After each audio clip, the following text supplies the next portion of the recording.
Hello everyone, আসসালামু আলাইকুম। কেমন আছেন আপনারা সবাই? আবারও চলে আসলাম আমার নিউ একটি ব্লগ নিয়ে। আপনাদের সঙ্গে আজকে শেয়ার করব কিভাবে নিজেকে অন্যের কাছে সস্তা বানানো যায়। আমরা নিজেদের কিছু কাজের মাধ্যমেই অন্যের কাছে সস্তা হয়ে উঠি, সেটা আমরা নিজেরাও বুঝতে পারি না। যেমন ধরেন, কেউ আপনাকে মেসেজ করলো, তার 30 সেকেন্ডের মধ্যে আপনি রিপ্লাই করে দিলেন। কেউ আপনাকে ডাকলো, সব কাজ ফেলে আপনি হাজির হয়ে গেলেন। ফ্রিতে ধরেন কাউকে আপনি অ্যাডভাইস দিলেন, ফ্রিতে সাপোর্ট দিলেন, ফ্রিতে টাইম দিলেন, এগুলোও কিন্তু আপনাকে সস্তা করে তুলবে আরেকজনের কাছে।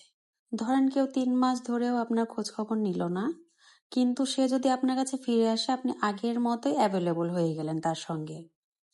আর নিজের শিডিউল, প্রায়োরিটি, পার্সোনাল টাইম এগুলোকে কখনো গুরুত্ব দিলেন না। মজার ব্যাপার হচ্ছে, মানুষ আপনাকে ভালো মানুষ হিসেবে কখনোই মনে রাখবে না। জাস্ট এমন একজন মানুষ হিসেবে আপনাকে মনে রাখবে, যখন দরকার হবে তখন পাওয়া যাবে। আর হ্যাঁ, আমি নিজেও এগুলোর সাথে খুবই ওতপ্রোতভাবে জড়িত।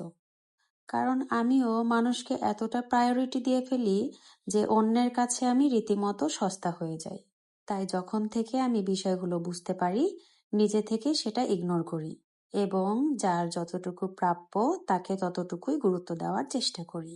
সবার সাথে এতটুকুই মিশবেন, একদম লবণের মতো, যাতে কেউ বেশিও ব্যবহার করতে না পারে, কমও ব্যবহার করতে না পারে।